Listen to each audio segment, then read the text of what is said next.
Welcome to PHP Podcast. I'm Mike. And this is Orlando, and we're on episode 244, another update episode. Yeah. Cranking out the updates. We are, and there's a few reasons for this. So it's on me. It's because of me. I'm just going to take the blame for it. Now, we love our theme episodes. We especially love the hustle of the week that we get to share of all of our listeners. The unfortunate thing is those episodes take a lot more time for me to plan and put together because, we want to get information right. We don't want to just sit down and just talk, even though it looks like it's organic. I mean, there's some planning that goes into these episodes. Well, Orlando plans. I just No. But Mike and I talk about stuff. Anyway, so we'll be back to our theme episodes next week. I just, if you guys have been following us on social media and noticed that I haven't been posting lately, is because I planned the vacation before I moved. And so I had to basically drop everything and just take off, which we'll talk about in a little bit. It was a great time. But we're really grateful. But before we get moving, hey, we got something going on this Wednesday. Yeah, well, today. So the day that this is dropping. Right. We're recording ready for Wednesday. Sorry. Yeah. So if you're listening to this and you are a Buy Me a Coffee member, so if you're a part of our coffee club for Pure Hustle Podcast, then today at 5 p.m., if you're listening to this before 5 p.m. Pacific Standard Time. That's right. We are doing our first Buy Me a Coffee club hangout. And it's just going to be a Zoom call, super informal. And it's just a way for us to kind of connect with the people who are supporting us. They're putting in a little bit of sacrifice to actually support what it is we're doing. We appreciate all of you that listen and watch our videos. You're all supporters. But those of you who are financially supporting us, we want to give you a little bit something extra. So this isn't going to be an extra episode or anything like that, but it's just a way for us to get together, chat, see how things are going with you, bounce some ideas off of each other. If you've got questions, you could ask us. We'll probably be asking some questions of you. And it's just a way for us to kind of refine this group. And who knows, maybe if it goes well, we'll continue doing these and improve them and kind of make like a tight-knit community because that we find that that's super helpful in the reselling world is having a good community of people together, working together. And so we're super excited about that. Yeah. So if you haven't signed up yet, it's buymeacoffee.com/purehustle. There is a link below. And you could do just say, hey, thank you so much for the episode. Here's a coffee. It's $5. Or you could sign up for monthly or yearly, whatever works for you. And again, like Mike and I've always said, our content is always 100% free. This is just a way for you guys to just say, hey, thank you so much for helping and putting out content, and also to become part of the community. If you're able to be a member where we can just, interact for now once a month, and then we'll see where we go from there.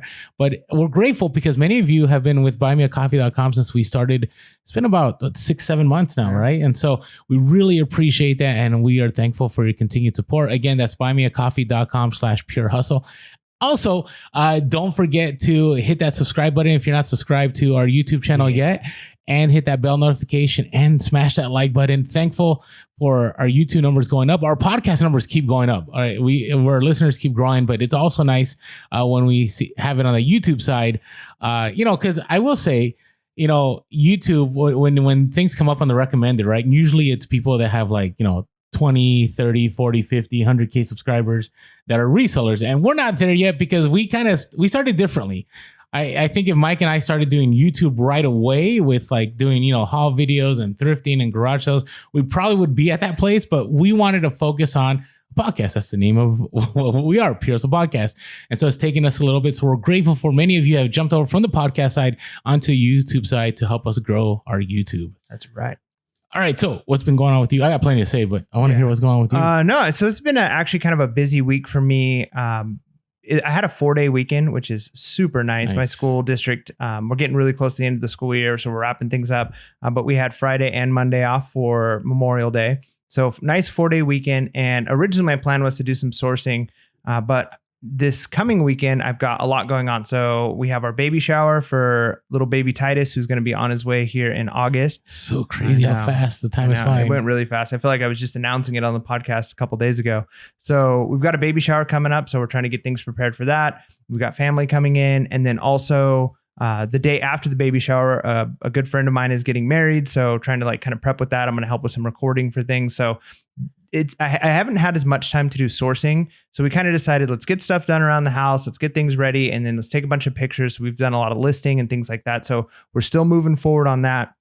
One nice thing is we did go, my wife and I and my son, we went to a thrift store and we kind of did like a family thrift. And it's been a while since we've done that. In fact, I think the last time we went together as a family was over the summer, last summer, when we went on our road trip. And a couple of bummers. I mean, we got there, and there's going to be a video of that haul coming pretty soon in the next couple of weeks. But we got there, and we were anticipating that clothing was all going to be 50% off.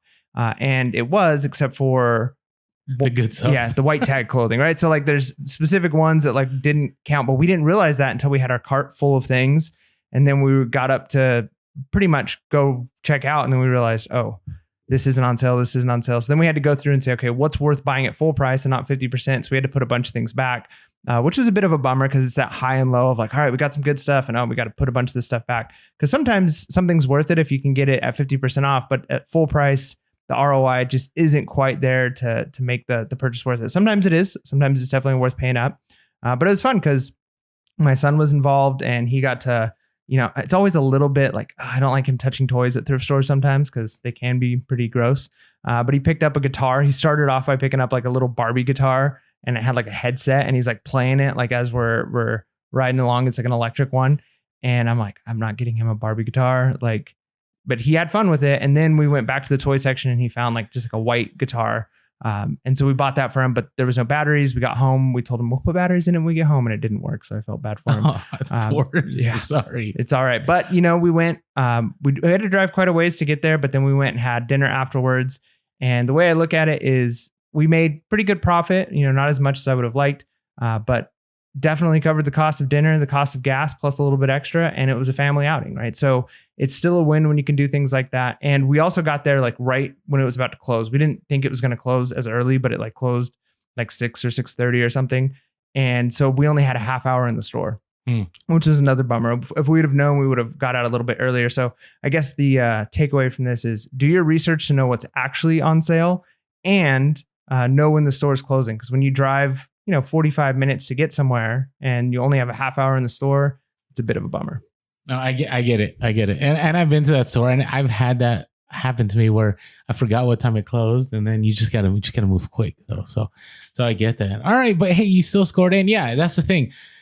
Always research, because even though it's full price, some stuff is money. I've picked up stuff at full price on, where usually what I find is the good stuff is the full price stuff. So I usually try to pick up half price stuff. And again, there's not many stores out here in San Diego that do that.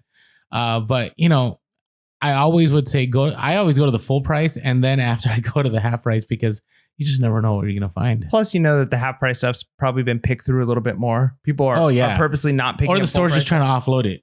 Right. So they're trying to move that inventory. All right. So, my life has been a whirlwind, from, moving, and I'm still moving. And I'll share about that, what I'm looking forward to next week, later on in the episode. I also got in a car accident on my way to the airport before I left for my family trip. Wasn't your fault though, right? It wasn't my fault. It was weird. It was so weird. I was in traffic, and I'm just sitting there. I'm just, it's nice and peaceful. I'm looking forward. I was going to go meet my friend who's going to drop us off at the airport, and, he's going to take my car for the next few days. And, you hear the, and, usually you don't think it's you, right? I'm just like there. And then I'm like, wait a second. And then I'm looking around. I don't see anything happen. I'm like, wait a second. And then next thing you know, boom, and luckily I had my seatbelt on and I was good. The other car got wrecked. Like the whole front end, like their car went under my car. I have a Honda Pilot, and they had it wasn't like a lowrider, but it was like a lower import, like Toyota Corolla. And his whole front, and like he couldn't move his car. And so luckily I didn't, I was able to still make my trip. Now I got to deal with the claims. Anyways, so that's kind of the week it's been in, and then traveling. Now, a few things I want to talk about. And I know this is not a travel podcast. Okay. So I don't. Maybe we should start a segment. Traveling with Pure Hustle Podcast. Well, I will say reselling has allowed me to travel way more than I ever traveled before. I've been to so many more places for two reasons. One is reselling has allowed me to build the capital to be able to do that. Two is I don't have a boss. So I leave when I want. I set up things when I want. And that's the nice thing about being full time. Now, there is also the other side of it, right? Where, what happens when I don't list for a while, and I'll talk about that in a moment, or what if, for a reason I have packages that were supposed to be out and I don't get back on time, right? There's all these other things too that are tied to it. It's not, just, passive income and I'm on a beach on my laptop just making sales all day, right? But there's a few things here that I've learned from being a reseller. One is, did you know about the car rental? Did I talk about this last time? How the car rental prices are through the roof? It was on Instagram. Yeah, I mean, I don't know if you mentioned it on the podcast, but yeah, the car rentals are crazy. I mean, we are planning on going in November to Florida, and yeah, it's crazy right now. In fact, I read in some places, like I think Hawaii was one of the big ones, where the people were renting U-Hauls instead of rental cars. And so they had to stop that. They had to like up their prices and change the rules and stuff because you couldn't get rental cars. And I think part of it was, a big part of it is when I think we need to stop saying the P word because I think it hurts us in the algorithm when we talk about the thing that happened last year. Really? The bug where people were getting sick. Yeah. So I think we need to be careful talking about that because I think that lowers us in the algorithm. But when all of that happened, a lot of rental companies actually closed, right? Like that was part of the whole Hertz thing. And so a lot of rental companies closed, they sold their fleet. And then now all of a sudden people are wanting to travel and there's just not as many cars. Plus new cars aren't being made as often right now because there's a computer chip shortage. So there's a ton of cars just waiting on the factory lines for computer chips. Mm-hmm. And the used car market's through the roof so too. The used car market's up. So those things, like there's trickle effects to so many things that people don't often think about. Yeah. So the only reason I bring this up is because of the reselling community that I did what I did. So I remember going for car rentals and it was going to cost me like $600 for 4 days. All I was looking for was some kind of SUV because, I was going to be staying at different hotels. It was going to be a road trip.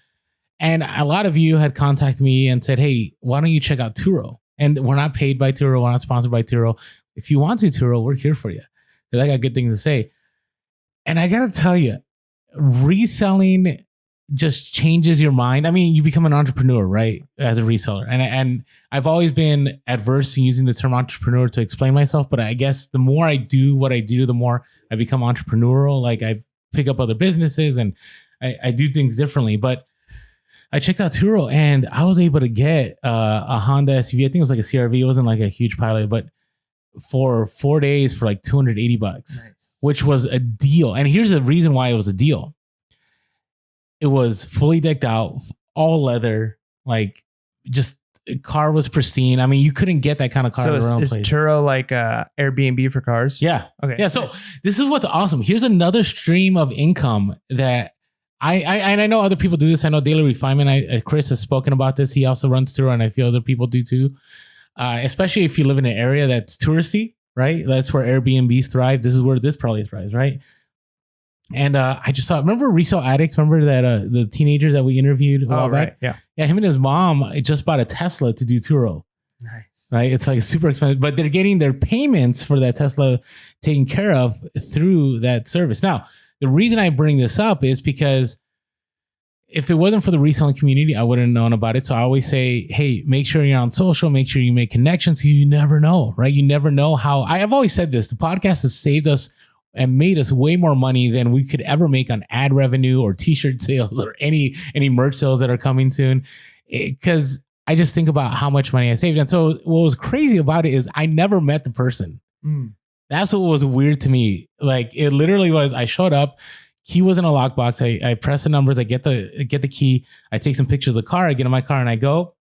4 days later, I drop off the car, put in the lockbox, make sure the car was clean, make sure everything's good, and I leave and that's it. Nice. It was just wild. The other thing I wouldn't have done before, and again, my mindset is changing a little bit. We're 100% the Dave Ramsey supporters. Like, building wealth slow and steady is a very wise way and safe way to do it. Right now, speculation can be a winning way to make things happen, but it's also a way to lose a lot. It's high risk, high reward. Low risk, low reward. I just think about the crypto market. If you remember, I had 4 episodes ago or something, like I was talking about Ethereum was like at 24. No, it wasn't 24. It was 4,200. Now we're looking at a $2,600 Ethereum, half, right? And, we always talk about having an emergency fund and so on. But the one thing I've always talked about is if you run an Amazon business or you run something where you're buying a lot of inventory and you have the ability to pay for that inventory in cash, it doesn't hurt to get a credit card and get points.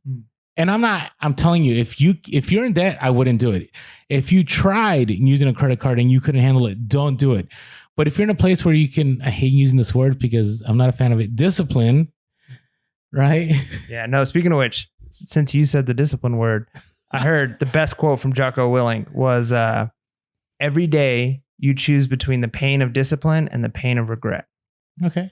Yeah. So either way, there's going to be pain. Discipline is painful sometimes.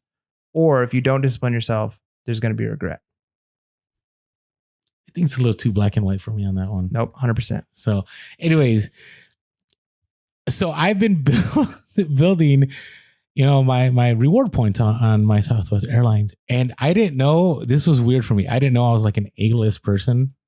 So I go to the airport, like I don't have to wait anywhere. They just take care of me. In security in San Diego, you can just go right to the security lines in priority. And then I had an opportunity where like my flight was delayed, my later flight. And then I had a flight earlier that I was just wondering. I just said, hey, my flight got delayed. She's like, oh, do you want to be on an earlier flight? I'm like, sure. She's like, sure, here you go. And I'm like, oh, I'm in C group. And you know how it is on Southwest. If you're in C group, like it's the worst. Yeah. They're like, oh, you're not C group. You're A-list. Just go on go with all the A people. Right. And I felt for the first time in my life, I'm like having a credit card finally paid off. Like it finally paid off because I was able to get a good flight. I was able to get there early. I was able to get the seats I wanted, and I was able to save a ton of time. So this is what I'll say. Think about other avenues. Like there's a lot of people that do cashback rewards with like Rakuten. I think I'm saying that right. Or, they're part of other like memberships where like you get certain cash back and so on. Or there's credit cards that get cash back. You can do that with PayPal too. If you're able to, I strongly encourage you to do this. Again, only if you're able to make sure that you are paying off your balances and you're not carrying a lot. Now, there are times I do carry my balance. I carry, like right now, I'm carrying about 2 to 3 months just because I made some major purchases. And then because of my moving, I didn't want to use any cash that I had. And so I put it all on credit cards and I'm going to pay it all back. I'm not worried about that. But man, I got to tell you, I have taken so many trips for free. This whole trip, the airplane, trip to Denver to be able to drive up to, I didn't even talk about where I went. So I went to the Dakotas, I went to Wyoming, I did the whole Mount Rushmore, Crazy Horse, Badlands, like all of that. I wouldn't have been able to go on those flights for free had it not been without my using those points to be able to do that. Now, again, it did come at a cost, right? The risk was I put stuff on credit, and if I didn't pay it off, well, my credit score was going to hurt and I would be in major debt. Right. But again, if you're scaling, you're building, look into it, think about what works for you. And if you can't, don't do it. I just wouldn't do it. I mean, I know people right now that are millionaires that even though they probably could, they just refuse to. And so maybe I have the wrong mindset, but I will tell you, it has paid off in the last 2 years. Yeah. I mean, we have a Bank of America cashback reward card and we leverage it like crazy. I mean, they've got to hate us. I mean, but the thing is, there's so many people who aren't like us that hold and pay interest. So it works out. But every year we end up with hundreds and hundreds of dollars in cashback rewards. So we use that for Christmas time. We pay for our Christmas cards. We pay for Christmas pictures. We pay for like a bunch of things at Christmas time. And it's like free every year because we just let that build up. And it's like easy peasy. We know every single week we just go through and pay off the balance, whatever's on there. And it's like spending cash, and it's connected to our bank account. So literally we just transfer it over. It's like the easiest thing in the world to do. And it's like one extra step and we get tons of money. Yeah. So again, I just bring this up because it's tied to reselling. If I wasn't a reseller, I wouldn't do this, right? Because if I was spending my credit card as a non-reseller, it would be on stuff I didn't need, right? I'm only spending it on inventory. Okay. And then the last part. So I did have an awesome trip. I'll share about that in a little bit when we get to random stories, but I got to tell you, reselling, and I posted this on Instagram, like the reason I resell, there's a lot of reasons, but the time freedom, right? And the fact that you can pay for, let's say when I was part-time, it paid for my trips to Disneyland. It paid for my trips to Universal Studios, wherever I went. And if there's anything that can definitely get you motivated is taking your kids on a trip that you've never were able to do before because financially you just couldn't handle it from your regular 9 to 5 and going, wow, getting up and going to garage sales, right? Packing up those items, right? Going out and making those bulk buys. all was worth it, because this trip that I had was incredible. It went way beyond expectations. Every location I went was incredible. It was awesome. And I wouldn't have been able to do it had I still been in my 9 to 5. And so again, think about why you're reselling. Like we're going to have a whole episode about like, what do you do with your profits? But again, you got to think long-term. Like you got to think about, hey, don't just think about, hey, I'm going to sell stuff for this weekend so I can go out on a date the next weekend. Think about, hey, maybe I can sell all this stuff so I can have a very nice trip later on, and it is completely debt free. So anyways, I'll stop talking about this. What else is going on with you? All right. So I got a pretty good random story here. So if you remember back, this is kind of like a long saga. I bought a few episodes ago, I bought one of those, what are they called? Bucella, the like needlepoint kits. Oh, Busilla. I think it's called Busilla. So I bought one of those, and that was that story where the lady didn't want to take my $5 bill because it had a small rip in it. And she's like, no, that's right. I remember that. Yes. Right. So I paid $5 for this, and I know exactly that's what I paid, because it was that whole $5 bill thing.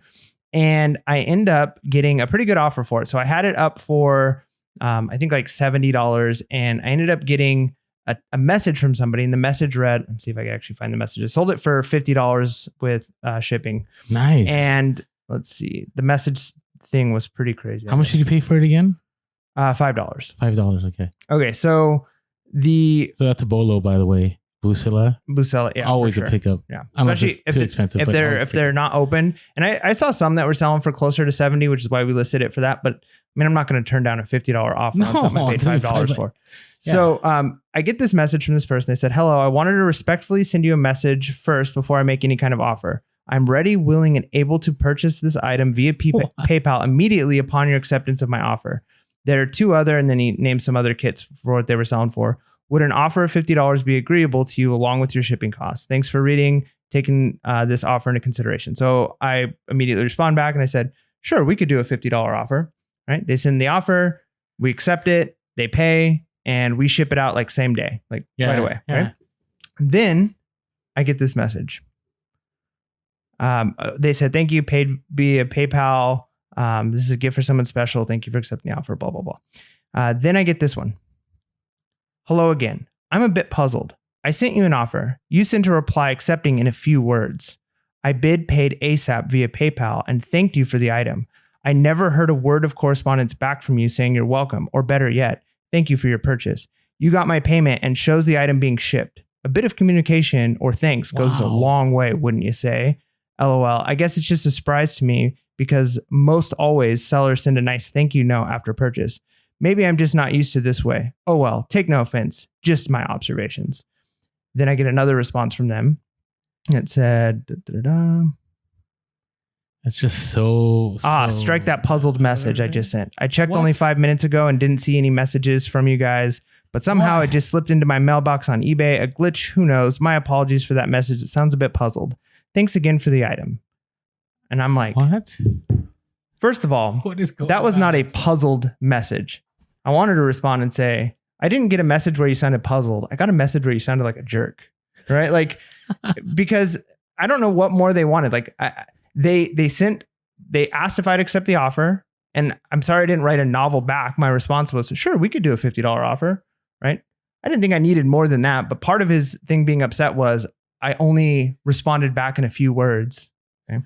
Then he paid, and I shipped the item within minutes of him paying it, right? And then he sends this message about not getting a thank you note, not getting blah, blah, blah. And I'm like, look, you're buying an item, not a friend. Okay. Like, I'm not going to like, thank you so much for buying this item. I hope it goes to a great home and you're going to love it. Send me pictures of it when you're done. Like, I'm just not going to do that. Right. Like, because to me, show me the completed project. Yeah. So some people, I get that some people like, those kinds of things.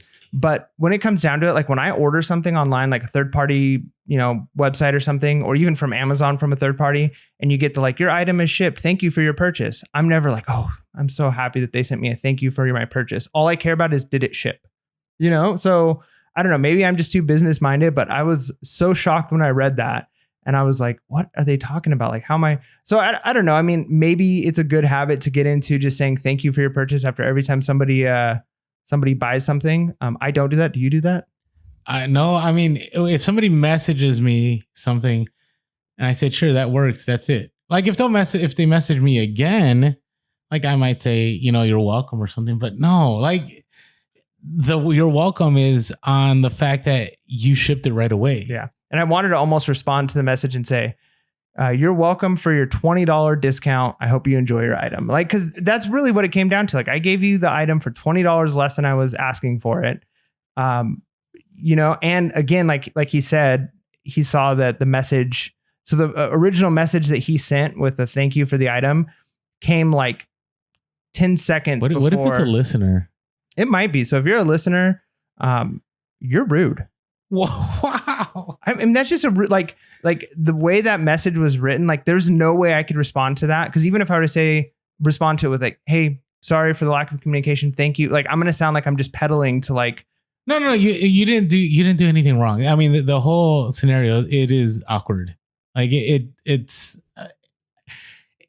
not social media. Yeah. It's not, it's not a text message. It's a business. And so you said, sure, that's fine. Yeah. My favorite part though was you responded in only a few words. Like, yeah, I'll take your offer of $50. Like you didn't need to write me a novel. The hard thing is that buyers don't understand like how many messages and offers we get throughout the day, right? Like, and I think that's good and bad of eBay. All right. The good part of eBay is that a lot of people understand that it's not Amazon. It's not a big company. It's usually, people like me and you that just have inventory that we're trying to sell. Either that's stuff from our home. Most people still think people sell from their home, or that people picked up from, garage sale or thrift store or whatever. Right. And so people do like that personal touch. And so I think that helps. The other side is there are people that still think that eBay is a big business. Like I saw a news report the other day and I was going to share it, but I didn't think it fit into our episode about, somebody's like, yeah, eBay like keeps shipping things to the wrong address. And it's like, no, it's not eBay. It's the person you're buying from. And the reason why it's being shipped to the wrong address is because you have the wrong address on file. Right. But people, a lot of buyers still don't recognize that. Right. And so, yeah, I get messages, the best is that was rude, but I've had more. Oh, rude. yeah. Like the best one right now is I have this item that I picked up that I believe is vintage. And I keep getting like, that's a Chinese knockoff. That's garbage. Like you're scamming people. And I'm like, okay, number one, do you have no life? Like you could kindly just say, hey, just want to give you a heads up based on certain things. It doesn't look like it's like, I'm not getting those kind of messages. I get like really rude messages. And it's like, do they expect me to respond? Like, am I supposed to get upset? Like, are they looking for me to respond? Like, I don't understand. Right. And so, yeah, it's, most of you can relate, and let us know in the comments. Do you relate? Like whenever you get a message, like I'm not a fan of messages. Like I like hearing the cha-ching, and I like seeing even offers. I'm not a fan of, because what I don't like in your message that you got was that eBay is still enabling people and making people think that a negotiation tactic is I'm going to pay right away. That's just garbage. No. Like you should, that should be a given that you're going to pay right away. Right. I mean, what's the other side? Like, I promise if you sell this to me, I'll pay within 4 hours. Well, that's like, what are we doing here? Well, to me, that's like when you get like OfferUp or Facebook Marketplace where somebody says you're selling something for $100 and they say, I'll give you $60 cash right now. And I'm like, that? Well, that's all I accept. Like, I'm not going to accept an IOU. I'm not going to accept doll hairs. Like, of course I want cash, like that's exactly what you're going to be paying with. So if you were to say, I'll give you $60, I'm assuming you mean cash. So you don't have to add the cash in there as if, I get it. Maybe there was a time when people paid by check. I don't know. Let us know. Those of you have been reselling for a long time. Was there a time on Craigslist that people paid by check or money order? Yeah. For local deals. That'd be pretty funny. So I don't know. So when people add that kind of thing, it's like, you don't need to add that. That's just extra. And it sounds kind of odd. Now I get it if it's like you're selling a car. And then, because sometimes people will do like a payment plan where they're like, I'll take over your remaining payments and give you $1,000 or something like that. But if I'm selling something for $100, you don't need to tell me like cash right now in hand. I'm like, well, anybody who's going to buy this is going to have the cash in hand, or they're not going to buy it. So, and the worst is when people send you an offer, they're like, I'll pay you $50, right away. And then you accept it, and then crickets. Anyways, all right, let's keep this positive. All right. So, thrifting on the road was interesting. So I used to have a perspective, and it's still there a little bit, that like it's good to go on the road because you begin to see things you wouldn't see before, right? Because you remain curious, right? It's not like your normal stops that you make when you're back at home. Now you actually have to explore and look for things. But you know what I'm finding is that recently when I go on trips and I go sourcing, I don't do as well as I do when I'm at home. Right. So I went to South Dakota and I stopped at 2 stores that shall not be named, both in it was Rapid City, South Dakota, the only 2 that are there, the Great Plains GWs.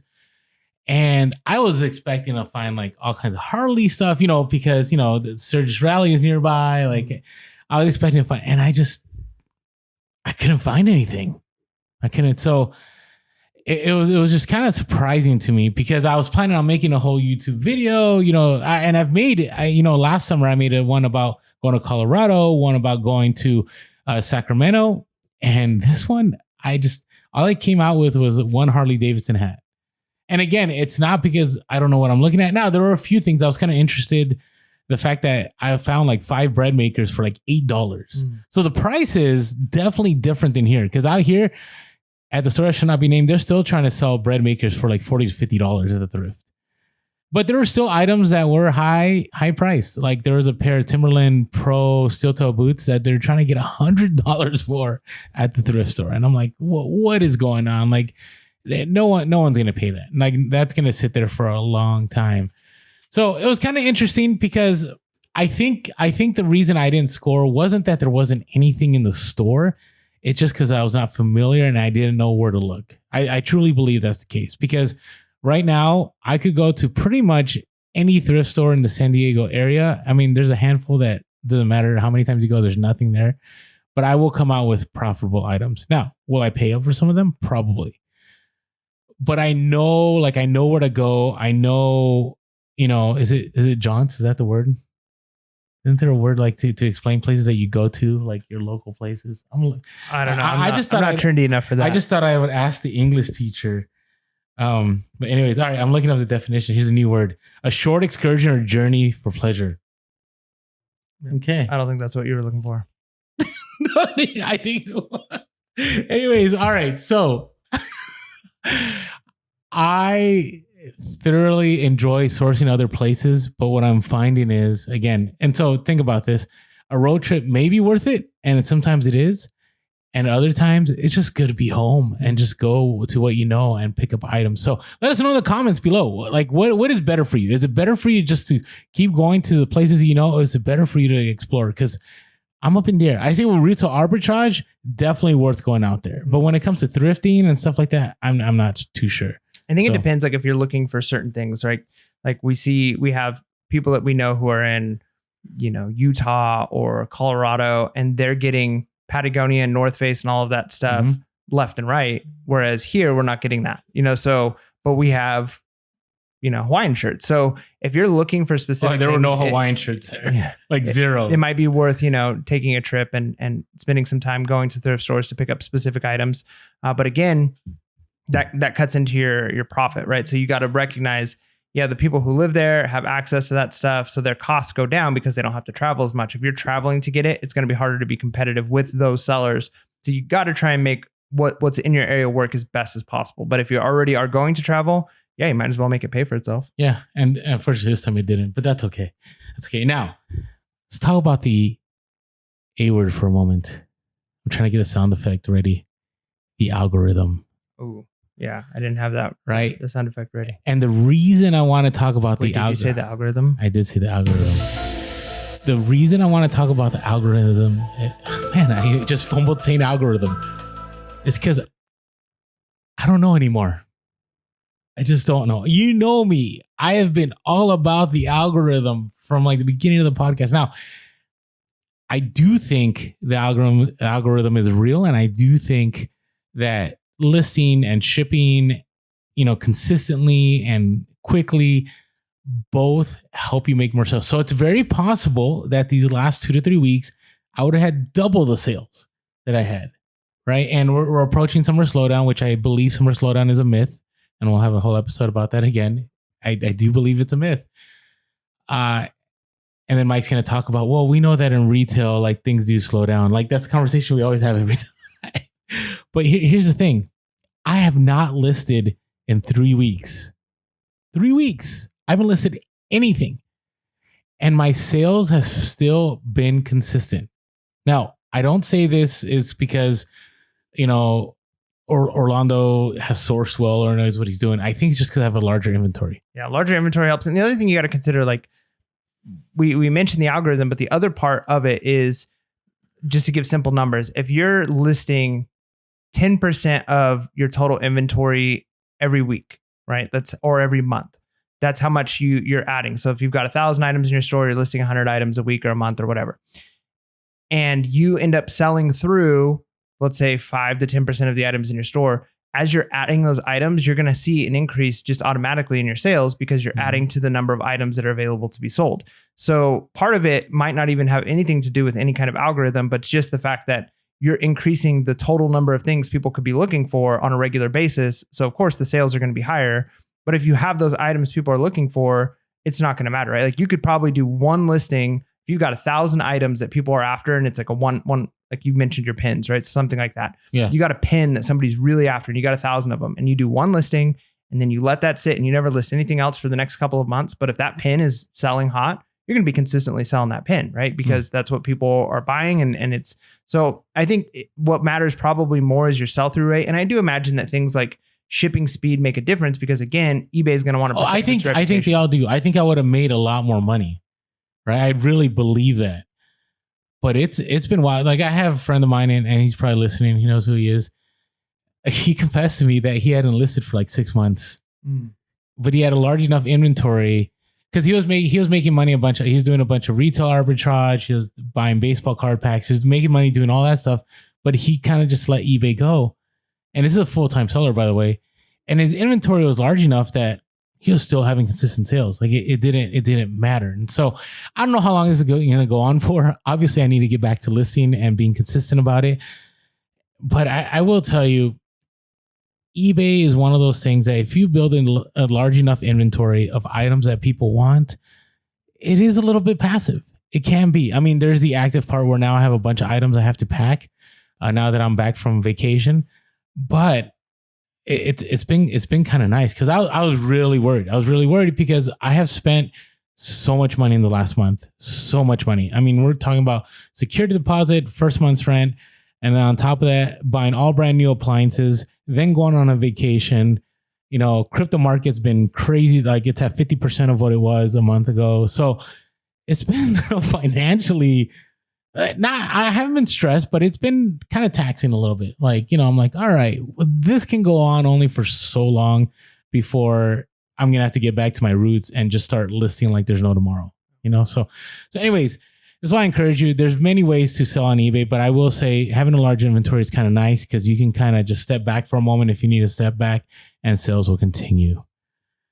All right. Before we move on, I just wanted to share a little bit about American Bubble Boy. Right? Prices are going through the roof on everything. I left. What was nice about being in South Dakota? What was nice? Gas was $2.88. Oh my gosh. I come back here to San Diego. $4.19. But there's one thing that has been a constant, and it's been the low prices at AmericanBubbleBoy.com. That's right. And it's quality stuff. And it ships quickly. Same day, next day, 2 day. It depends where you're at. You can even do local pickup if you want. But check them out, AmericanBubbleBoy.com.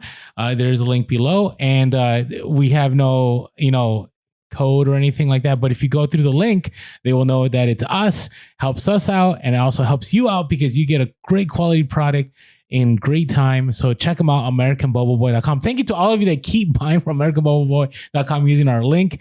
It's really been helpful. Again, we're not the largest influencers. I hate even calling ourselves influencers. We're not the largest resellers on YouTube, but we definitely have a large listener base that believes in AmericanBubbleBoy.com and has been making a lot of orders. So we're thankful for each and every single one of you. Yeah. All right, are we ready to talk about some reseller topics? Things are happening in the world around us. Take it away, Orlando. Wow, that was a short one. Yeah, a little bit shorter. I was waiting for like the Yeah, I run out of like clever things to say throughout the entire thing. So you just get this. I need to script it. I need to have like a scripted like anchor like script. Yeah, okay, that's what I need. All right. Okay. Hey, so I want to talk about, first of all, eBay has a reopen report. All right. Right. Because, the P word is over for the most part. Right.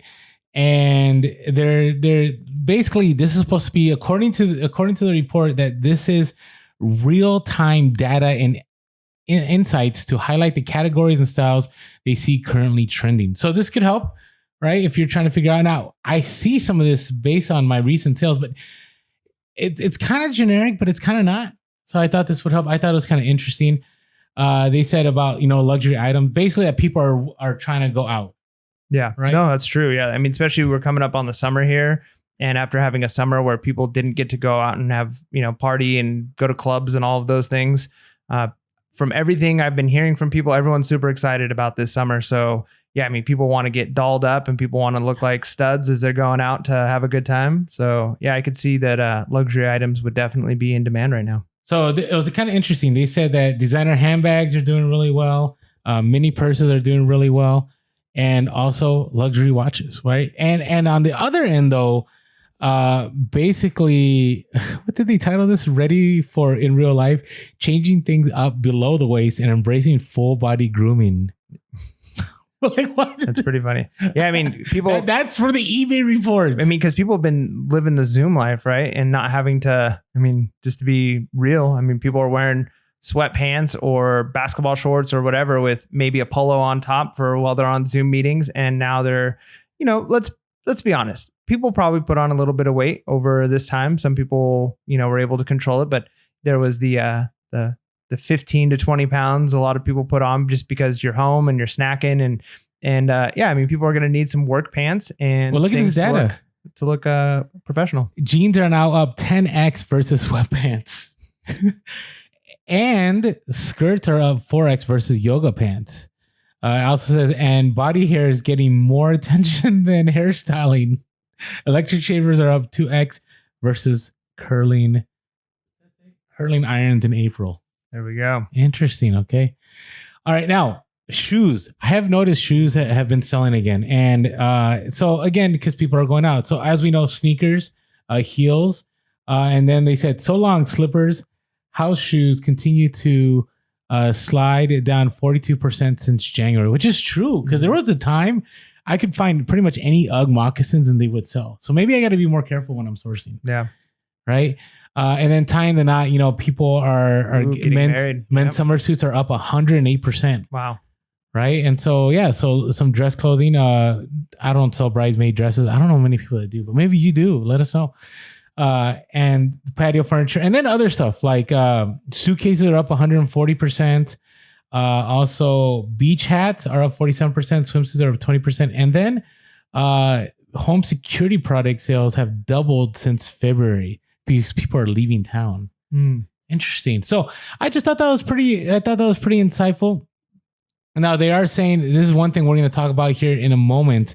That video games are still like incredibly selling, right? It's crazy. The video game market, I believe that the last year has gone nuts. So yeah, video games are crazy. I mean, people being home. I mean, we remember the Nintendo Switch debacle of last year.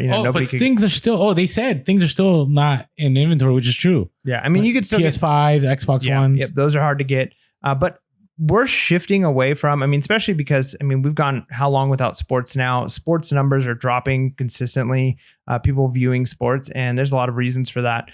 But just to be honest, this generation, these younger kids, fewer and fewer of them want to be outside playing, riding their bikes, building forts, the kind of stuff that I did. And more of them are playing video games. And the reality is it's hard as an adult to... It makes me kind of sad though. I'm a big video game guy. Don't get me wrong. But I had a lot of great experiences. Like being outside. Yeah, being outside, building. Like I remember when I was into Ninja Turtles, building the dome, with cardboard boxes and Yeah. But it's hard because I think we've lost something, right? We've definitely lost something.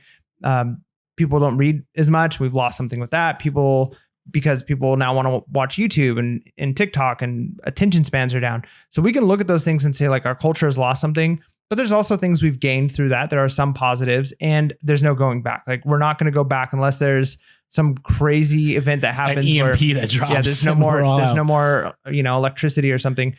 We're not going back. And things like esports are going up. I mean, I'm at a STEM school, and our school is a junior high, and they're talking about starting an esports club. And I wanted to start one at my previous school. I thought it was going to be the next thing. And more high schools are picking up esports, where they're playing things like Fortnite, they're playing League of Legends, they're playing all these things competitively, because there is so much money in that market. People are playing Smash Brothers on Nintendo Switch competitively. They're making a ton of money. And so it's hard to tell kids like, don't do that. There's no future in it, because the reality is it's kind of like when kids would play sports. Well, are they all going to go pro? Absolutely not. But as more and more, esports things go up, so you've got to look at the trends and say, this isn't going away. So how can we capitalize on it? How can we find our niche in this square? Even if it's, maybe you're on Amazon and you're selling like shirts, and you're making shirts, through the Amazon merchandise, and it's like whatever new video games are out, and you come up with funny sayings. there's ways to capitalize on the trends that are happening in the shift in our culture. So that leads me to the next resale topic I wanted to talk about. And the reason is over the last year, like sports cards have been big. And I was big into sports cards in the 90s. And then I got burned because the market just tanked. And then after that, I just haven't cared for it, right? Pokemon cards have blown up, right? I never got into Pokemon. I think I was in college when Pokemon really was getting big, and I didn't know anybody that was into Pokemon, so I didn't do that. But I was like, I wonder about video games, right? Because I know video games. Like I love video games, especially Nintendo. Like I mean, that's all I've ever owned. That's all I I have a lot of some PS4s and maybe a PS5 here soon. My son doesn't know yet.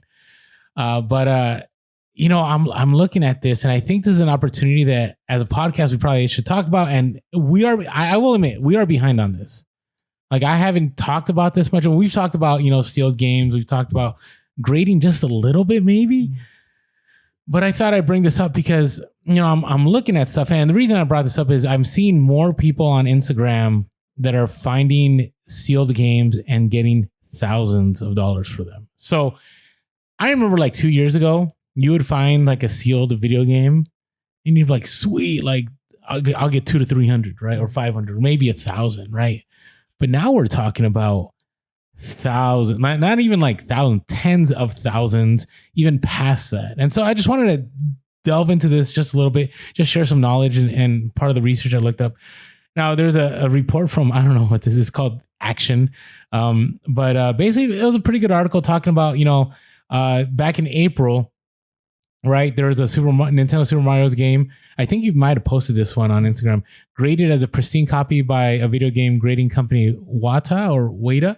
We'll talk about them a little bit. That sold for $660,000, right?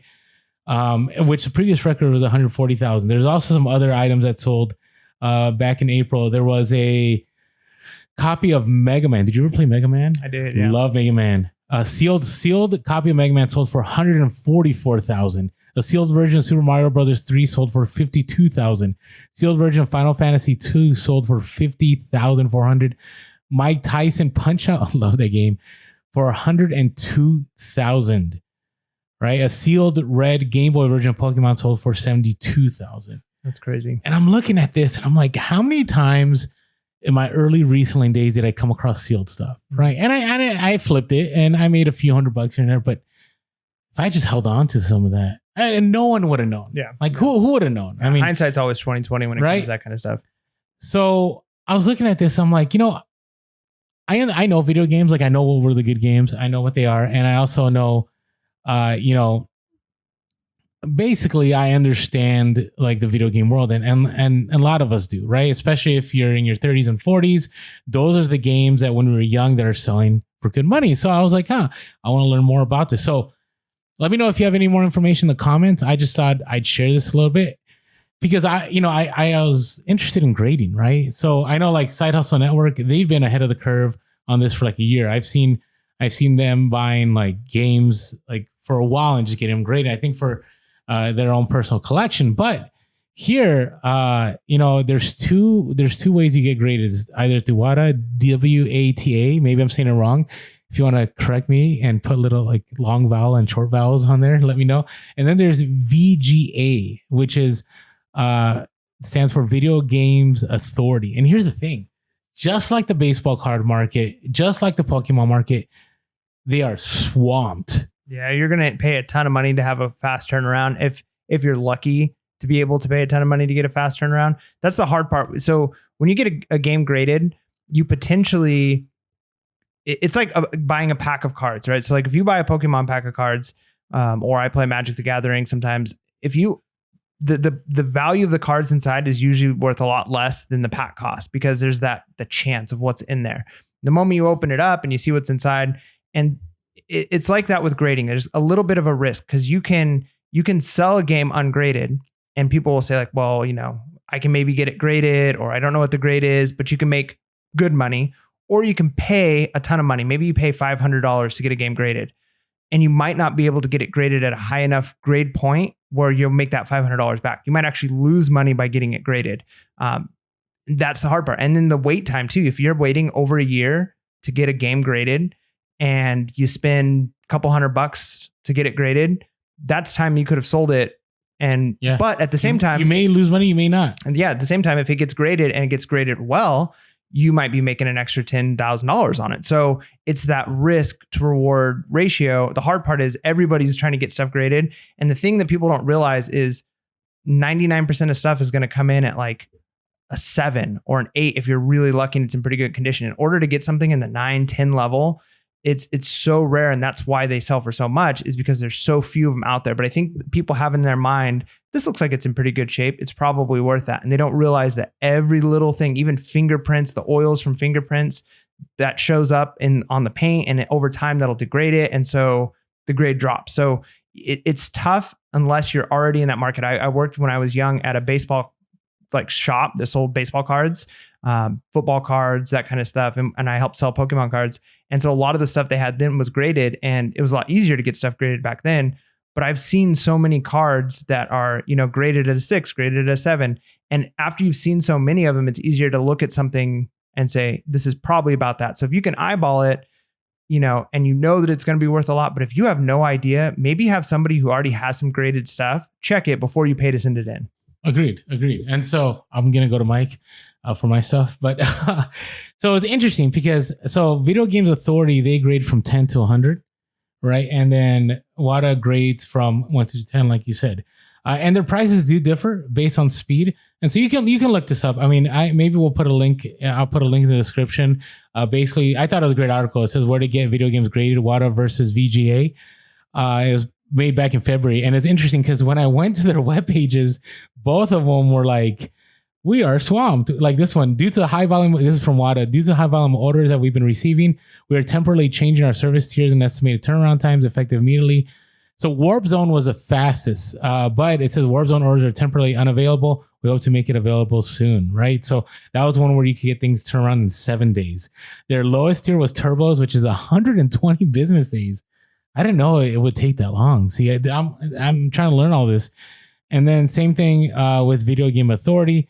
And so there some tiers are not allowing to be graded. The reason I say all this is maybe you haven't been tracking with all this. Maybe you've been like Orlando where, I mean, I will say Mike and I do not come across the Nintendo stuff pretty much at all. Yeah. It is very rare. And if it is, it's like usually like just like junk, trash, right? It's trash. But the reason being is because it's becoming more scarce, right? And so now, even if you find a new inbox with the manual, with the box, with the case it comes in, all that together, you can get those graded too for good money. So just something to think about. And again, if you have one of these pieces that are new and sealed, you got to treat these items as if like there's something you would put in a safe deposit box. Like if you sell it, my rule, I was talking to Mike before the podcast, anything that I sell for over 5,000, which hasn't been many, I would fly out to. I would get a notary. I would be at a bank. I would make sure that there's evidence that what you sold, the person is in your hand, because you may get it insured, right? But if it gets to the person and the person does a switcheroo or the individual, whatever it is, like it's your word against theirs. When you're dealing with something that's in the thousands, you got to have a public official record of it. Like there has to be that you to protect yourself, because insurance can only go so far, right? So, anyways, that's my my little lecture on that. But yeah, man, I got to tell you, I mean, the most expensive thing I think I've shipped out was $2,000, and even then, that was kind of sketch for me. A little scary. Yeah, but it's okay. It was a camcorder, so I wasn't like super worried about it. All right. Along with that, talking about grading and so on, I'm excited because eBay has now opened up their card game singles feature, like where you put open the eBay app. Yep. Right now they have Magic the Gathering, Pokemon, and Yu-Gi-Oh cards added to the mix, which is great because I have a stack of Pokemon cards that I haven't done anything with. And so now I'm going to go through them, and it's really easy. You just open the eBay app, list an item, and then, you type whatever the keywords are and then search it with your camera and it'll find it. And then it'll, put everything that you need in there. Now, obviously you got to, double check, make sure everything's good. But, I'm going to be doing this. I'll give an update about this in our next update episode, which will be not next week. It'll definitely be 2 weeks from now, about what happened with all the Pokemon cards that are listed. There's a part of me like I ship out fragile stuff all the time, but cards I always worry about. Like, I know you put in a sleeve and you cardboard it and you do all that, but I don't know. It's just, even with grading, I was going to send in cards to get graded, and I'm like, it's kind of scary. Like, what if something happens in transit? So I don't know. Let us know. Have you been able to use the new eBay app function with those kind of cards? Did you find it to be really functional? Did you find it to be sluggish? Let us know your thoughts. And video game grading, I'm interested. Like, have you guys come across stuff? Have you had stuff graded? Because we're in an interesting time. Yeah. Like, think about how many opportunities that are out there. Yeah. And the hard part too, like, again, these are the types of markets that are going to be up and down, just like the card market or Beanie Babies or any of those things, because there really isn't any more intrinsic value in the game other than the fact that it's rare and it hasn't been touched. And collectors are after those things. And when the economy is doing well, or when there's a lot of free time, which I feel like is crazy because we're not doing well. Well, we're not doing well now, but the thing is, there's been so much free time, right? So people at home, and they're trying to collecting things is one way where people feel like it's a hobby that consumes time. And people feel like they're achieving something, they're unlocking something, just like a video game. It's like you get the next thing in your collection. But if we are moving towards inflation or moving towards harder times, these are the first things to go. Because if you do want a video game and things are really bad, you don't care whether it's graded, new, you want to play it, right?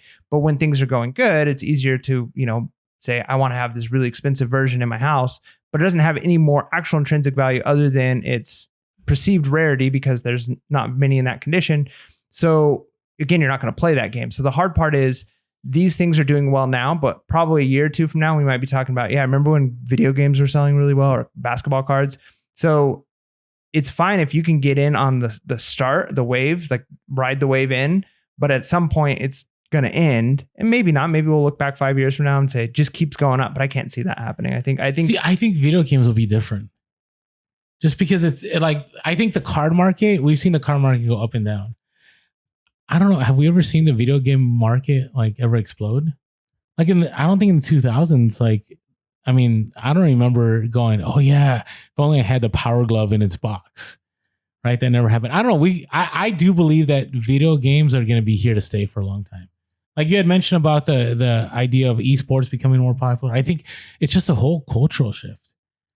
Right. And even when there's hard times, not everybody is going through a hard time. I mean, we're seeing that right now after everything we went through this last year. There's a lot of people that actually ended up better off because of what happened. And there are a lot of people that are struggling. Right. And so I don't know. We'll see. I'm interested. Right. Because, I was about to ask you, do you think it's going to be a hedge against inflation to have graded video games? Yeah. I don't know. I don't think so, but maybe. I mean, if it ends up being like art, art is one of those things that's hard because, again, it comes down to what people are after. And is it valuable? Did you get the right things, the right ones? Did you save the right ones? But art is one of those things, too, that typically it protects pretty well against inflation. If you've got a good piece from a good artist, and it's in good condition, it'll probably sell and hold its value. But it's like cars, right? Like certain cars will, if it's a classic, it's certain, most cars don't. And so you've got to be careful. I would say there's sure bets if you're trying to hedge against inflation, and I'm not suggesting that anybody should do this, but if you really not financial advice. No, but if we really are moving towards hyperinflation, it's actually really smart for people to take out huge loans, and we're not for debt at all. But if you think that the value of the dollar is going to be half of what it is now in the next 10 years, you might as well take out a $200,000 loan, because that's going to be much less later, right? Like the money now will be worth more. You can buy stuff with it. You can use that money to invest in things like real estate, which isn't going to go down over time.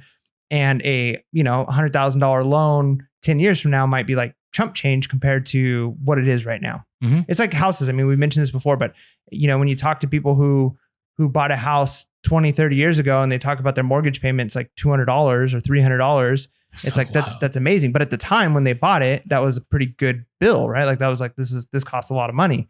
And so that's one of the ways you can kind of hedge against inflation is you take out the loan now at low enough interest rate. And if inflation outpaces the interest on your loan, you actually end up gaining equity as inflation goes up because your property value goes up. Yeah, agreed. So anyways, just want to give you a heads up about video games. Like definitely worth, if you're sourcing and you see new unbox, definitely worth look a pickup. It's worth looking up. It is. Because things are changing. I wonder if it's going to go into other video games. You know what I mean? Like in the sense like Atari. Atari's not one that like has any value. To me, I don't like how many times have we seen Atari sets? Like I got the whole complete 2600 and all these games, and you look it up and it's like, that's not worth very much, right? Now there are some Atari games that are worth money, right? And we've had some hustle of the weeks of like PC games that were worth a ton of money. Okay. So keep an eye. It's kind of like our BOLO, right? Maybe we should, since video game market keeps going up, maybe we should start a Pure Hustle podcast video game stream where we're playing video games and talking about reselling. And it's just us playing the game. Like Twitch. Like a Twitch. That'd be kind of, I mean, because it would be a couple of older guys who don't know anything about, like Orlando says he's a big gamer and knows about video games, but he's talking old school games. Oh, I'm talking about old school. Yeah. He's not playing CSGO and even Call of Duty. No, that's not me. Like I don't. Maybe that's our thing. So it's a couple of guys who really are terrible at video games, and we just play and suck really bad and talk about other things. So people can laugh at how bad we are at video games. And then the only way that would be a win is if we were one of the people like Mr. Beast recently, like gave people with like barely any viewers $100,000. I think that's the only one we would have. I don't know. Let us know. What video game do you want to see Orlando play? All right. Hey, before we get moving, if you haven't had a chance yet to follow us on social media, we are Pure Hustle Podcast on Instagram, Facebook, and TikTok. And we are also Pure Hustle Cast on Facebook and Twitter. I do want to add an asterisk. If you want to get a hold of us and contact us, Instagram is the best place. So unfortunately and fortunately, we keep growing. But the problem is there's only so many of us to get back to messages and comments. So you notice if you're on the Facebook side, like we have not been super active on Facebook for a while, just because it's been so tough, because keeping things going on Instagram has been tough and keeping things going on TikTok. And so maybe one day we'll have a, Pure Hustle Podcast Media and we'll be able to hire out a couple people to do all that. But right now it's really hard for us. But give us a follow. We really would appreciate that. You can always give us a call, 619-738-1170. That's 619-738-1170. We do have a couple of calls on the hopper that we'll have in a future episode. We're just still, even with the studio, we're still like kind of adjusting and getting things back to normal. So once we're settled, we'll be able to go 100% on everything again. Also, you can shoot us an email at purehustlepodcast@gmail.com. That's purehustlepodcast@gmail.com. And as always, we are grateful for all the reviews on iTunes. Really grateful. I haven't looked in a while. Let's see where we're at. Yeah. Because we love when you send a review. I mean, any review helps us. But when you actually take the time to write something, we read those, and it gives us the motivation to keep going. Gives us the fuel that we need to keep pumping out these episodes, because we know we're making a difference in people's lives. So we're at 447 and people are still writing reviews, even though I feel distant from the community right now. Just because, me on Instagram, like I'm posting 3-4 times a day, it's stories every day, and I just haven't had a chance to do that. If I'm not doing that, then things are busy, because even when I'm out FBA sourcing, I still find the time, but it's been crazy. So I just want to share the last two, which has been pretty awesome. So we had one recent one. So it's been kind of slow. But we're still the most rated podcast out there for reselling. Yeah. So thank you. Diane's Dream said, I just started listening, been selling forever, and thought I knew it all. Learning so much on this podcast. Thanks, guys. Nice. So thank you so much, Diane's Dream. Hey, let's get that 500 club moving again. Yeah, let's get to. So you've got a very limited amount of time to leave a review and make it into the 500 club, right? Because you're going to look back and we're going to be at 10,000 reviews. And some of you are going to say like, I was one of the first 500 to leave a review on Pierce Pocket. You'll be OG. So don't miss that opportunity, right? Like you don't want to be one of those people that say like, I had a chance to buy Bitcoin when it was cheap. You don't want to be one of those people that say, I had a chance to review Pierce Podcast when they were still just those young guys. I don't know if it's the same value as Bitcoin, but we're going to go with it. Yeah. All right. Hey, also, by the way, one of our sponsors is skullshaver.com. And I will say it was great to be on the road with Skullshaver. Not that I was like on a tour with them, but I was on the road and I needed to shave my dome. Yeah. And I actually tested it down to 0% battery. Mm-hmm. And it still was solid. Yeah. I mean, it was great. So it kept me looking smooth and clean when I was out for all those photo shoots that I was doing with my boys at Mount Rushmore and the Crazy Horse Memorial on the Badlands. It was a great time. So if you haven't had a chance yet and you're trying to find a way that you can actually keep that clean look on the road, skullshaver.com. Code is PURE, PURE. That's skullshaver.com. Code is PURE. Yeah. All right, are we ready? Oh, we're ready. Got a lot of good ones this time too. Bolo. What's your bolo? Yeah. All right. So my bolo is maybe a little different. And I want to make sure I'm sensitive when I'm talking about this. But I find a lot at garage sales, there's oftentimes phone equipment or household equipment for those who are hearing impaired. And sometimes for those who are maybe have vision impairment. And specifically things like cell phones, or not cell phones, but phones that are like will print out in text. Oh, the big buttons? Yeah. Or so that would be for like the vision impaired. Okay. And then they have ones for those who have are hard of hearing. They have ones where when people are talking, it'll automatically put it in as text, and then they can actually type, and it will like do a voice back to the person from the things they type. And I see these, I would say, at least once a month. I'm at a garage sale and I see these things. And a lot of times they're still new and in box or hardly used. And I think it's because people will buy them for family members, maybe as they're getting a little bit older, and they want them to still be able to have access to, communicate with their family. And we know how it is. Not all the time you buy something for a family member that they could use, so they actually end up using it. Right. So, I mean, it's just like, my mother-in-law's, she'd hate me if she heard that I was talking about this, but she's needed hearing aids, and she finally got hearing aids, but a lot of times she doesn't have them in. And so it's like, why don't you have your hearing aids in? And it's been a game changer for her. It really helps her. And so these things, if you can get them, there's a huge market for them. They sell really well, again, because people are buying them for family members a lot of times, or maybe for themselves.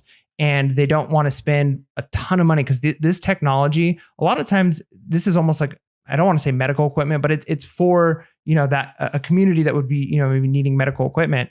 And for whatever reason, this stuff, companies mark up like crazy. Mm-hmm. Something that shouldn't cost too much. Like you can buy a phone for $20 at Target, and then technology that's not much different, but a little bit different. And it's like, this is $1,000. And it's like, well, I almost feel like maybe the market's smaller, so they have to have their prices up in order to make it worth, manufacturing this equipment.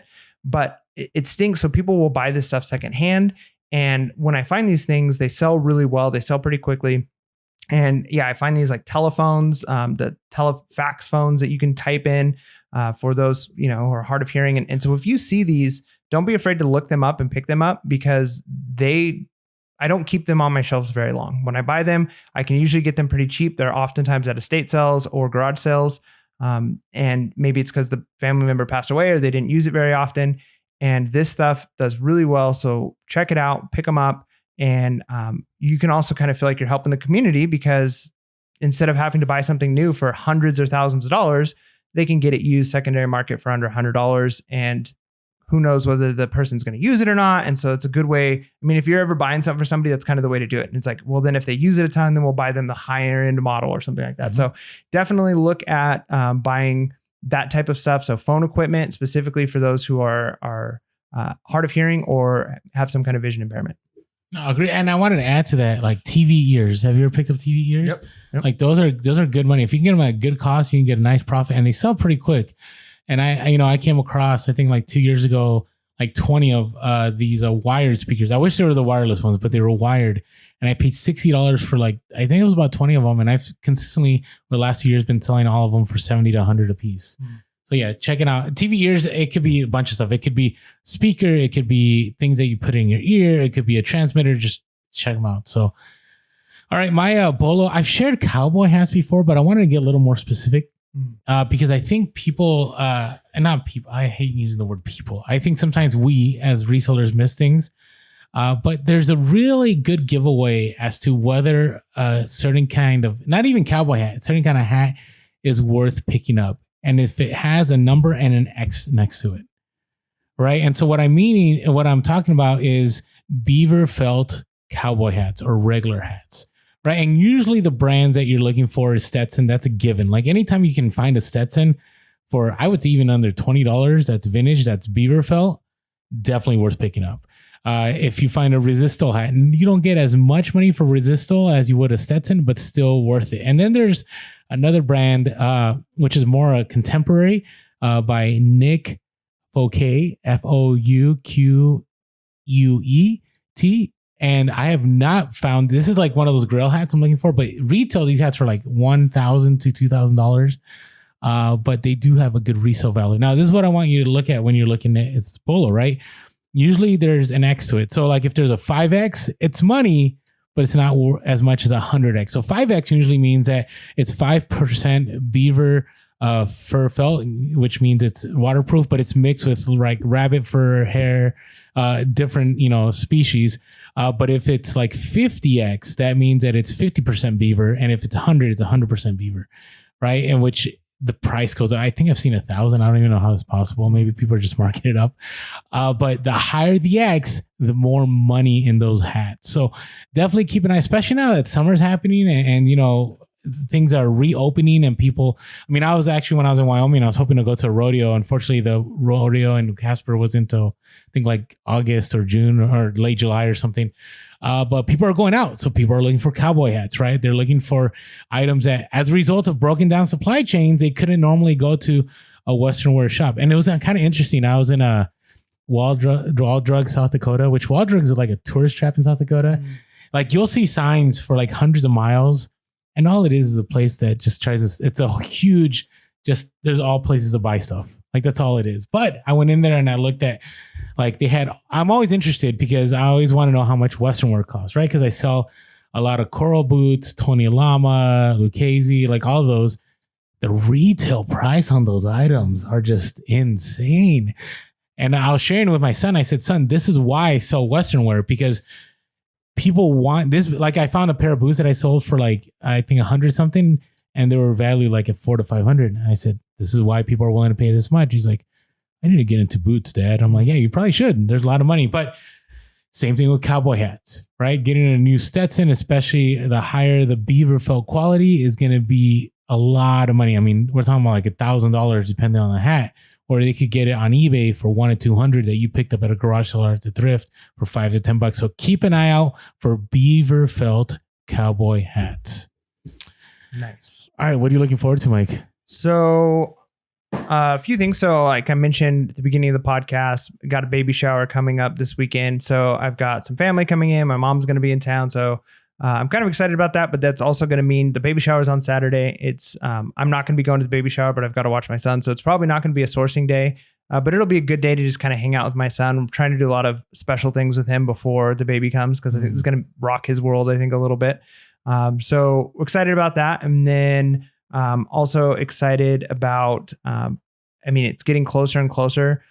When we originally ordered our shed, like the initial date they were willing to come out was like the end of May, and I was still in school and I wanted to be home. And so I was like, let's push out to end of June. And then we ended up having to leave the place we were at with all of my inventory sooner. And so I'm like, man, I wish I would have just done it in May. So I'm kind of counting down the days of getting this shed built. And it's going to be a game changer, I think, once I finally have this shed built. But I've got a lot of things I have to do ahead of time. So I have to level out the ground within 4 inches. And the ground is mostly level, but I still think it's going to be a good, 4 hours of work to get it to within 4 inches so they can come out and build a shed. Because the last thing I want is it not to be level enough and then get like an extra, $500 charge or something for them to have to do some work. So I've got some work to do ahead of time to get ready for that. And so I think my sourcing is going to slow down this week. But then after I get through this week, I'm coming in towards summer. The middle of June, I'm going to be out of school, and then I can really kick it into high gear with sourcing. So it's a bit of a bummer because summer slowdown. I feel like even garage sales in the summer drop a little bit because of the heat. So it's going to be a little bit challenging as far as that goes, but I'm going to have the time to do some sourcing, and kind of excited about that. What about you? So I'm about the same place as you are as far as, ready for storage.